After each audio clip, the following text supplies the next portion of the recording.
นะครับบุกไปยิงเขาขาบ้านมาแล้วนะครับกูต้องยืนเหรอไอ้ปั่นอย่ามายืนบังกล้องนะปั่นมึงไปข้างหลังกูไปข้างหลังจุ๊บไอ้จ้ามีจับมือด้วยนะครับ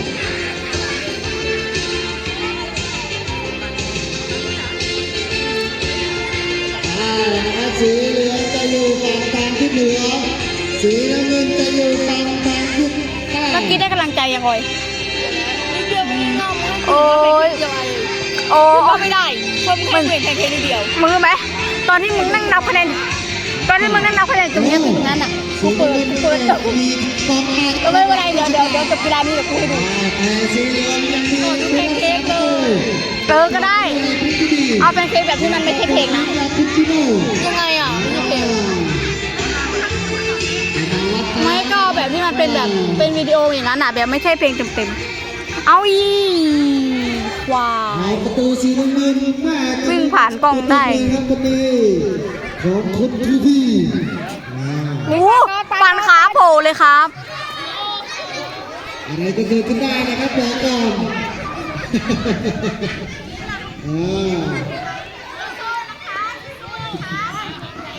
รู้สึกว่าตากูจะบอดเลยสัตว์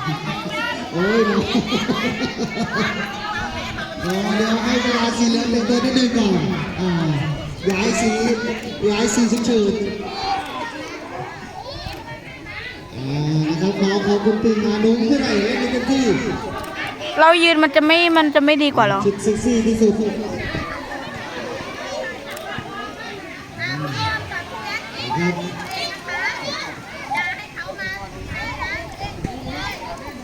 บมองที่มองเสียงกองนักเรียนบอกเว้นอย่าขึ้นเด็กอีกเลย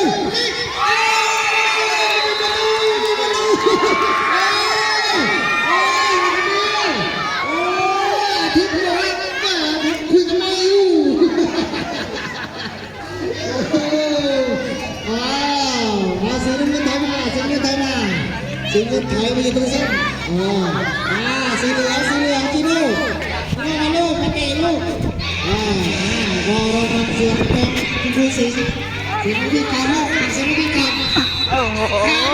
แล้วสีน้ำเงินขอบคุณที่การสีน้ำเงินอยู่สีน้ำเงินจะสีเหลืองจีโน่คนเดียวจีโน่เอาอยู่เอาจีโน่จีโน่เลย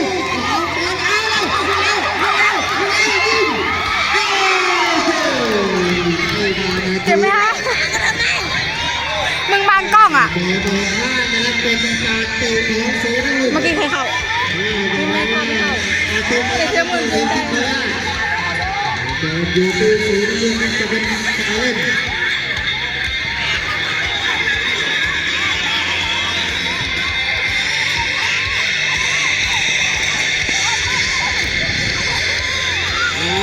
สีเหลืองถ้าชนะนะครับคุณแม่ทองสุขทำเลิศอัดฉีด100 บาทนะครับสีเหลืองถ้าชนะนะครับตอนนี้สีน้ำเงินพักสนามอยู่แต่ถ้าไม่ตึงจริงอาทิตย์ไม่ได้นะครับก่อนอาทิตย์ตัวเดียวมาจีโน่สีเล่นหมดแล้วอ่ะเอาไปให้ครูสามารถก็ได้เอาเก็บไว้ก่อนเดี๋ยวค่อยเอาไปให้เก็บไว้ก่อนแล้วต้องมองตาให้เยอะคุณเน็ตพี่โดแล้ว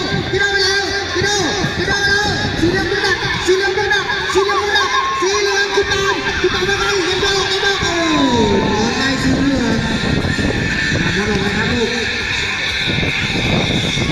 สีเหลืองเป็นฝ่ายทุ่มแล้วใช้ทุกทีเลยไม่ได้ประตูนะครับไม่เข้ากันใครเดี๋ยวไปดูจะให้เล่นประตูนะครับ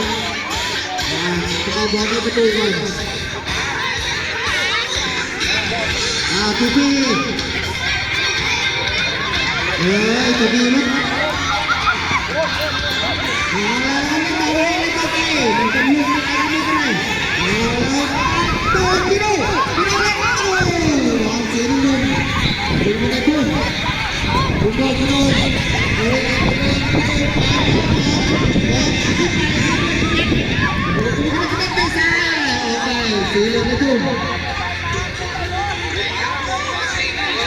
เดือดไปทุ่มเงินมาแล้วตอนนี้ถือเงินถือ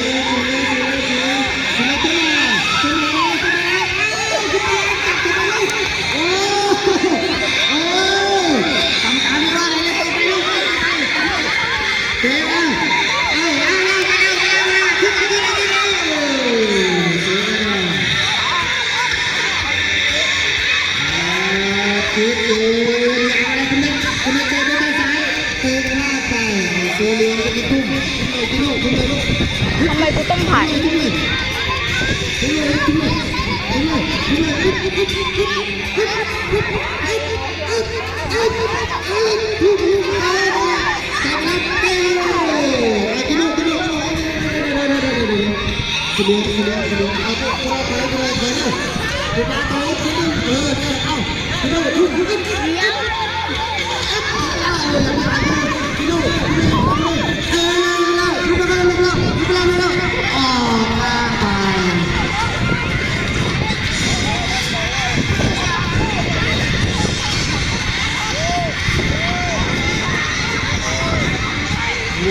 คุณลงเลยตักกระดาษลูกคุณนี่โอ้ยเจ๊มาแล้วโอ้คุณพี่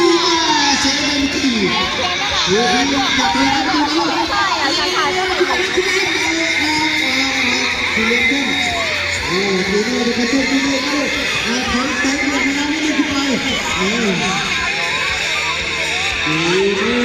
คุณคุณมาแล้วลูกคุณมากันนะ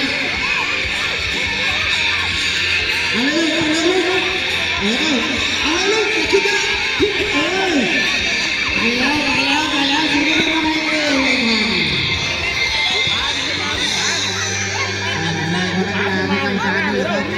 มาแล้วนะครับคุณโอ๊คขึ้นมาให้คุณเน็ตเข้าซ้ายแล้วคุณเน็ตขึ้นมา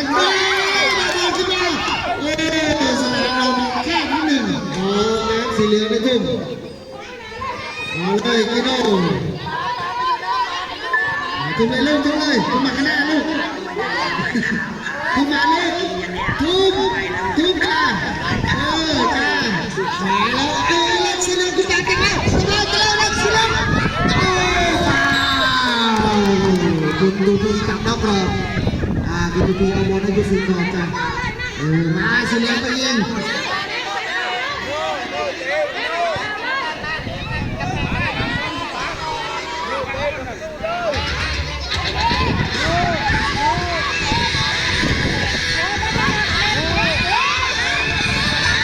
สิงห์นี่ใครลูกใครนิดนึงลูกใครนิดนึงโอ้ทำไมลูกโอเคเอาแล้วนี่ลูกสาวกระบะยิงนี่กองกระบอกเอาบอลให้คุณดูเอาบอลให้คุณตูบีคุณตูบีเอาเลยลูก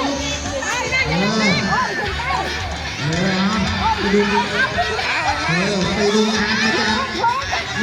ทีมแล้วคุณดูทั้งวันมาโชว์ดูหน่อยถอยแล้วชุดนี่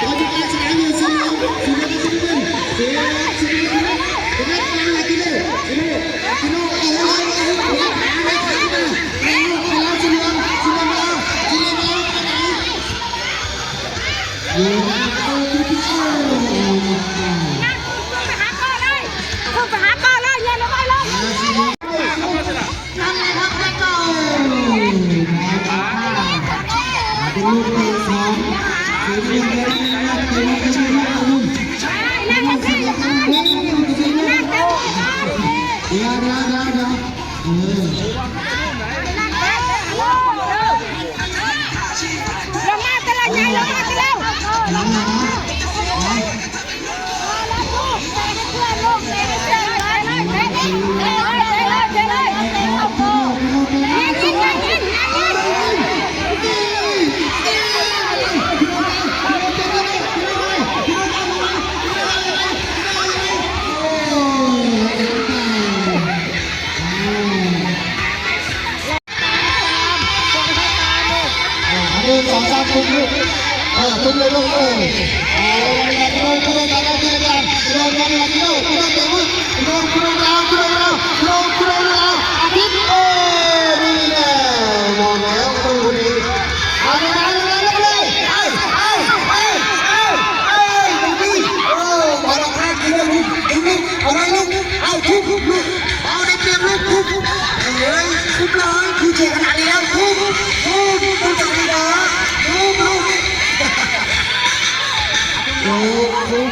บอลลูกจ้าโยนจ้าโยน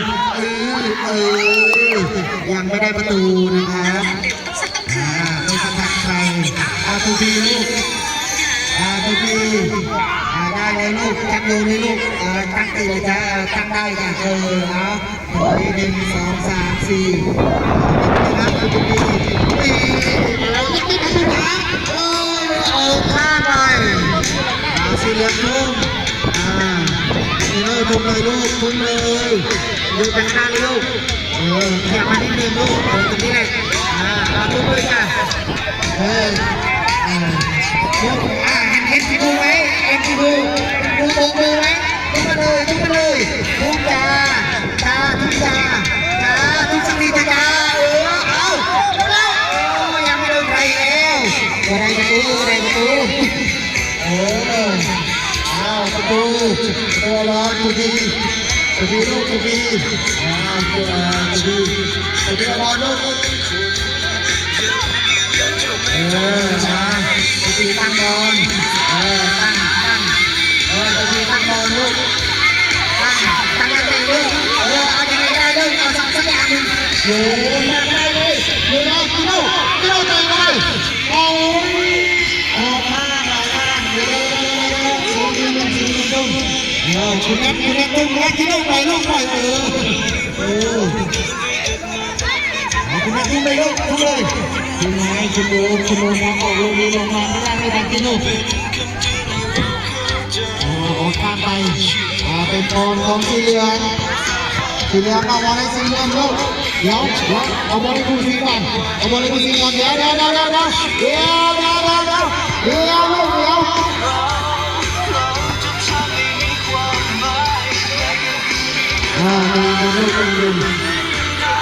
ฟังเสียงดูด้วยช่วยไปด้วยกันดีคุณเล็กพุ่งไปให้คุณโอมต่อคุณโอมช้าไม่ได้คุณโอม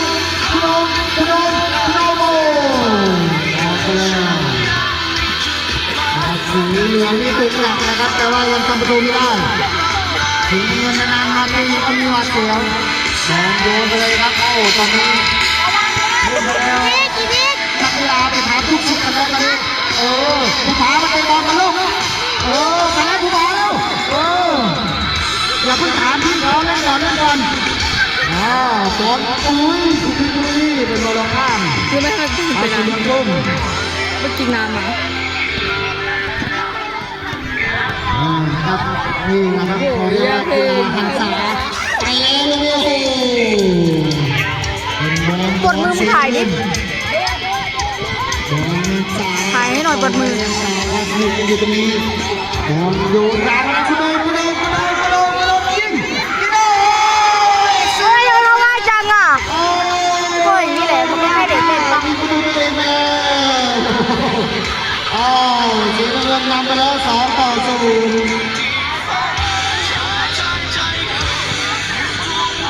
นะครับตอนนี้สีน้ำเงินแล้ว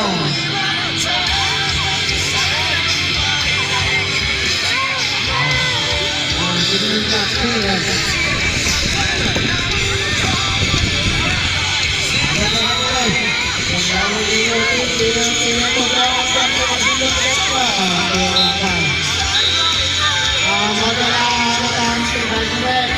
กดเลยไม่กดหรอเขาเสมอไม่เคยต้องการสีเหลืองจัดตีก่อนเป็นซีโน่เตะเข้าประตูเลยเตะแล้วไม่นับลูกไม่จมเป็นบอลของผู้รักษาประตูเดี๋ยวเอาบอลให้พี่เอาบอลให้ทูพี่เล่นเลยลูกเอาแบบไหนก็ได้ลูกถอยเอาแล้วชวดส่งให้คุณโดมคุณหมาลูกตูบันไม่ลูกเอ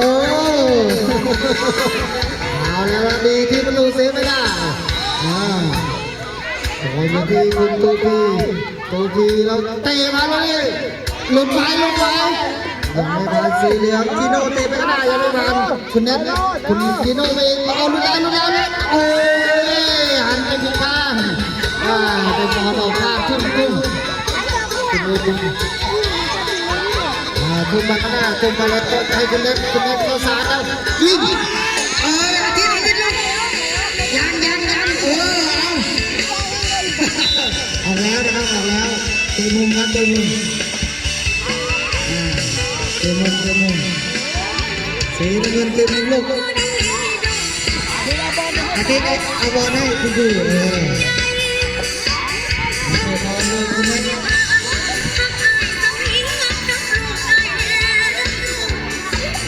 เตะเยอะสิคุณเน็ตเล่นเลยเตะเลยลูกไม่ต้องรอนะพี่ยกมาแม่ลูกสูบต้มมาดิเป็นบอลสีเหลืองโ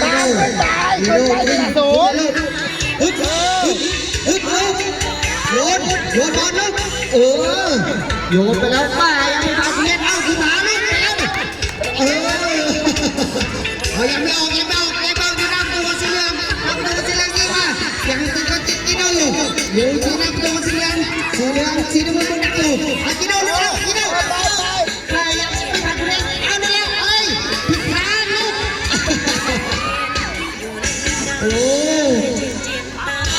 ยังพอยังมองลูกอย่ามองให้ลูกอันตรายบอลอยู่ที่นักตัวสีเหลืองเร็วโอ้เสียไม่ได้ไม่น่าเชื่อคุณตูมีโชว์เซฟไปอีกทีบอลเตะมุมลูกโอ้เหลือจะเชื่อนะครับจังหวะเมื่อกี้ตูพีแม่กระโดดเดี๋ยวเตะมุมลูก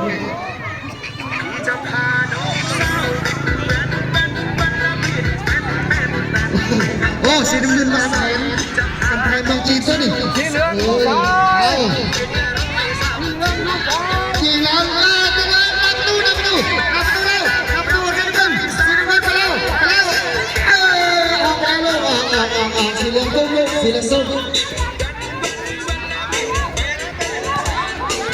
ผมโดนกิโลตรงมาแล้วนะโอ้คุณแรกกันไหมโอ้เป็นบอลของสีเหลืองจีโน่ได้ขึ้นต่อเนื่องนะตอนนี้ต้องจะเป็นช่วยหน่อยเอากิโน่ทุ่มเลยทุ่มโยนมันจะหมดเวลาก่อนกินเวลาไป5 นาทีนะครับการทุ่มครั้งหนึ่งเอาละครับเป็นบอลของสีน้ำเงินจะเตะบอลโดยเป็นตูพีสุดสูงไปแล้ว1 ทีนะครับไม่ธรรมดาถอยมาจากบ้านเมืองสายแล้วซัดแล้วส่งที่คุณเน็ตยกมาโอ้ยหลุดไปได้ยังไงดูที่สีเหลืองทุกกิโลทุกลูกทุกเลยลูกโยนไปแล้วโยนที่คุณเน็ตพาเตะไปดีเป็นบอลของสีเหลืองกิโลลูกมานี่ทุกเอาเลยต่อลูกเลยต่อบอลอยู่ที่สีน้ำเงินยังไม่ออกบอลอยู่ที่หน้าประตูคุณโดนแล้วคุณโดนยังไม่ผ่านสีเหลืองของคุณกิโน่จากคุณโดนแหมออกแล้วอาทิตย์เล่นอาทิตย์ดาวบอลลูกดาวบอลเนี่ยอาทิตย์เล่นเลยลูกดูเลยเอาไปแล้วห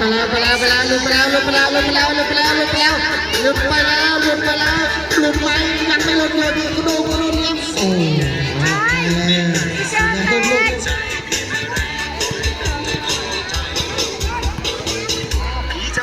ไอ้บ้าหน้าหมุนปลายฟ้าอยู่ที่สีเหลืองตรงกลางประตูสมุทรเตะ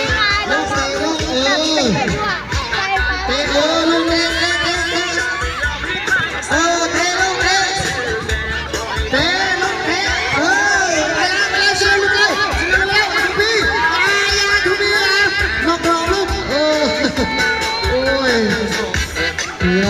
เกือบแล้วเกือบแล้ว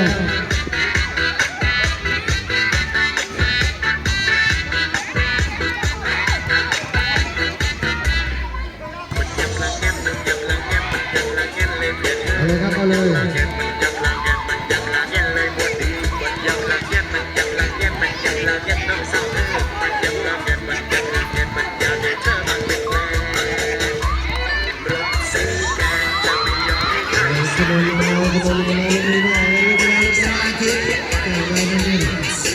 กินยาวกินโดกินโดเลยกินโดกินโดเลยกินโดเลยกินโดเลยกินโดเลยยิงโอ้ว้าวแฮนด์บอล ว่า แฮนด์บอลตัวพี่โอ้โหดีนะต้องมีช่วยโอ้แฮนด์บอลลูกแฮนด์บอลเอาบอลไปกุศิบอลไปกุศิครับสีเหลืองจะได้เตะนะครับสีเหลืองจะได้เตะสีน้ำเงินถอยไปถอยไป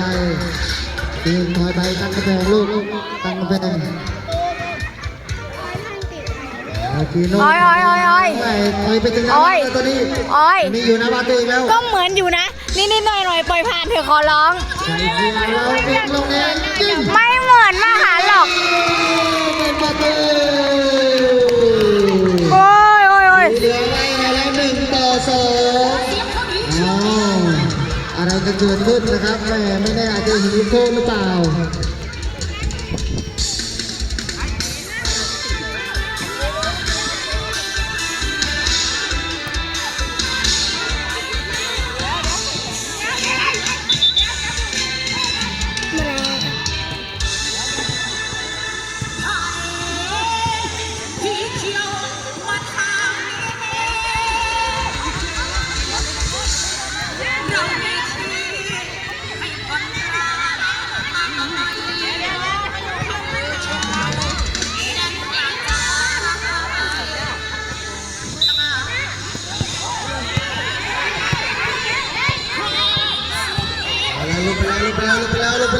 ลงไปแล้วโอ้ลงทางไป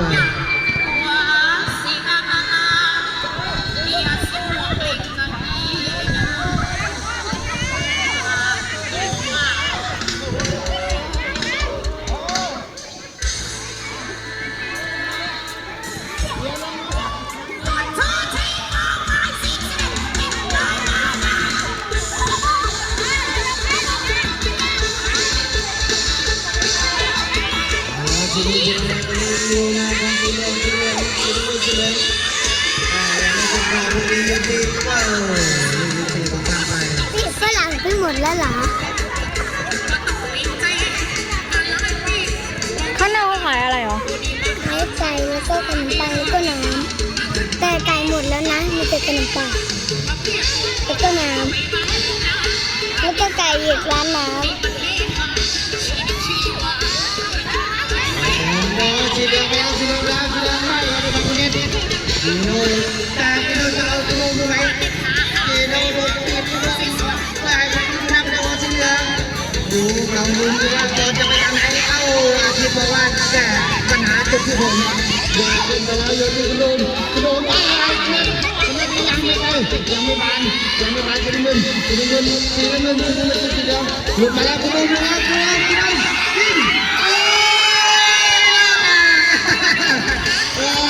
เป็นประตูสีเงินขึ้นนำอีกครั้ง3 ตอนอันนี้คือตัวยืนนะครับน้องตัวยืนนะครับให้กำลังใจเอานะครับสีเหลืองจะเป็นฝ่ายเล่นยูโนกาไปข้างหน้าเราไปแล้วเลยไม่ต้องรอให้ประตูลูกประตูเล่นตัวพีเล่นเมื่อไหร่จะหมดเวลาว่าตัวพีตั้งแล้วเล่นเลยลูกโอ้ถอยโอ้วิ่งมาแล้วตามแผนเตะมาลูกนี้มาแล้วลุดแล้วกองหลังตัวยิงว่าไงจะขยับขาไหมวันนี้น้องเบอร์6น้องเบอร์6จะขยับขาไหมยังไม่ขยับนี่เอาไปเลยสีเหลืองไปเลยลุกไปแล้วโอ้ยกูหาวะไหว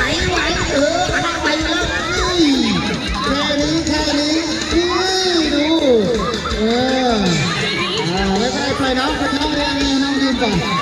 ให้น้องยืนก่อนไม่ก็ได้น้องสู้อยู่แล้วเอาผู้ขาไม่ลงหรอกเอาบอลอยู่ไหนลูกบอลอยู่ไหนลุยต่อครับลุยต่อไม่มีอะไรจะขึ้นทางสะดวกเอาแล้วนะครับบอลตอนนี้อยู่ที่สีนะบอลอยู่ที่สีเหลืองบุกหนักอยู่นี่กลางมือ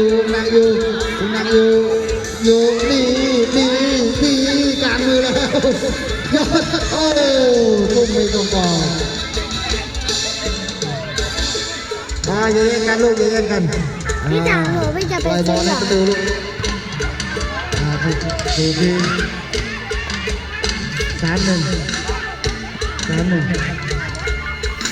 บอลอยู่ที่กุโดมไปใส่คุณเน็ตนะติดบล็อกอยู่คุณเน็ตไปทันดูน้ำมันยังบอลอยู่ที่สีเหลืองคุณปามขึ้นไปสิจะมายืนคุยอะไรกันอยู่ตรงนี้บอลโยนไปแล้วทุกทีเซฟเร็วบอลออกทางเป็นบอลตุ้มของสีเหลืองตุ้มโดยจิโน่ได้บอลแล้วตุ้มเลยลูกจิโน่ไปไหนลูก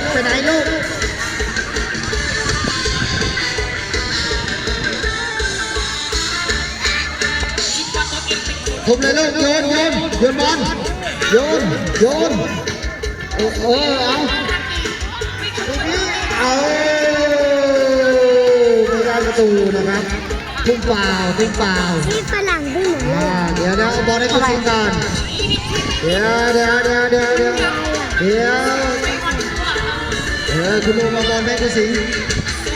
เมื่อกี้เราทุ่มเปล่านะครับไม่สามารถเตะทำได้คุณเลยครับคุณเลยคุณแนทไม่ปัดกิโลยิง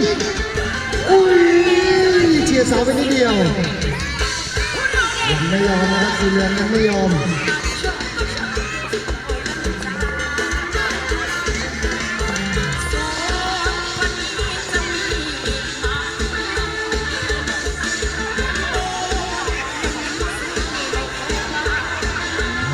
อยู่ที่สิงห์อยู่ที่เล่นใหญ่จริงๆคนนี้พอเจ้าทุกอย่างนะครับที่เราทำได้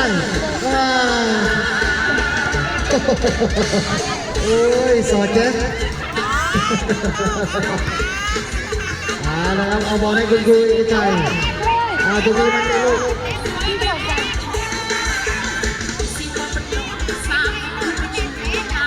อยู่ที่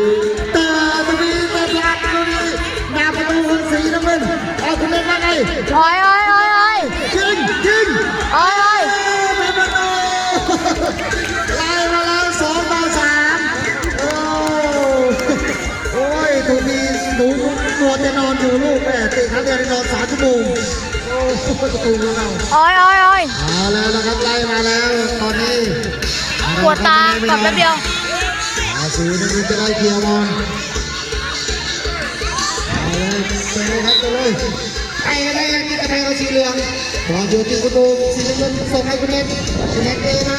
ผู้ผาปืนไปนิดเดียวบอลอยู่ที่สีอันกันตัวกลางอยู่บอลอยู่ที่กลางสนามกุโดมจะไปได้กุโดมไปแล้วเจอกีโน่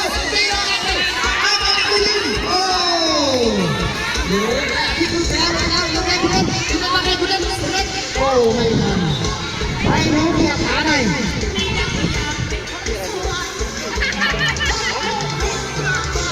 คุณปายลูกคุณปายเดินมาข้างหน้าหน่อย2 ดาวลูกคุณปายเดินมาหน่อยเลยคุณปายลูกอยากมาหน่อยลูกคุณปายเดินมาข้างหน้าหน่อยลูกโอเคเยี่ยมตรงนั้นแหละเอาแล้วนะครับกองหลังเรามีการปรับตำแหน่งแล้วด้วยบอลโยนที่กิโลยังไม่ทันคุณดูทีจับได้วนก่อน3 รอบแล้วผมถอยตามสุดเลยสักดาวเลย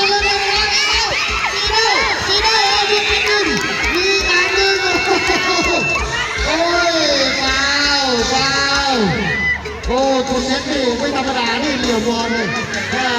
มีการดึงด้วยยังนะครับดึงนอกเขตนะครับสีเหลืองก็ได้เตะนะครับสีน้ำเงินถอยไปคุณแนทได้รับใบเหลืองแล้วนะครับจังหวะเมื่อกี้ยังมีครั้งที่สอง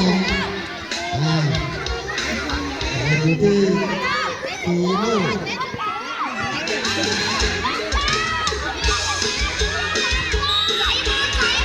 สีโน่ซัดเดี๋ยวอย่าถอยนะครับอย่าถอยคุณแม่เขาฆ่านะบอกเฉยๆเอาบอลยืนที่คุณตูบีลูกวางแล้วต้องเตะลูก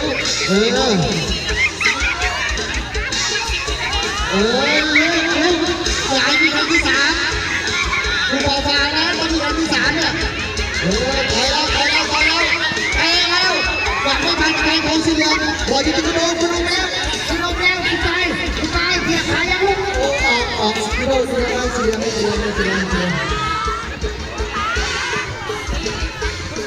ลูกให้โน่ตุ้มลูกเดี๋ยวลูกโอ้โหเราแอบเรียนนะเนี่ย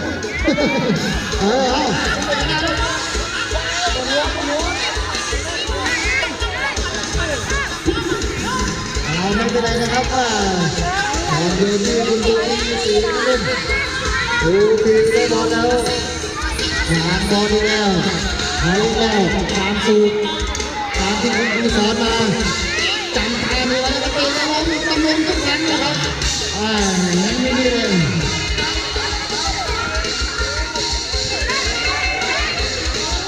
เดินคุณลูกขึ้นครับสีเหลืองครับขึ้นไปข้างบนครับ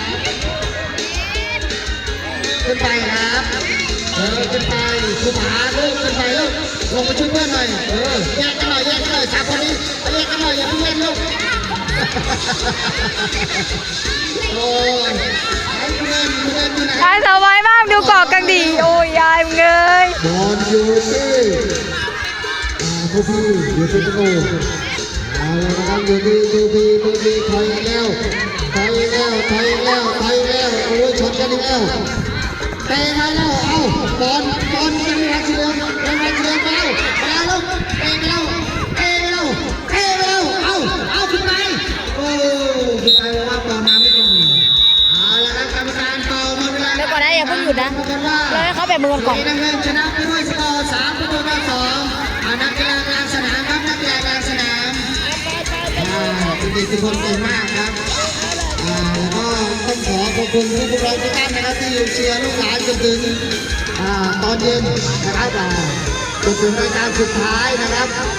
พรุ่งนี้ถ้าท่านว่างจากงานประจำนะครับก็สามารถเข้ามาชมลูกหลานเล่นได้นะครับตรงนี้จะมีการแข่งขันฟุตบอลนะครับ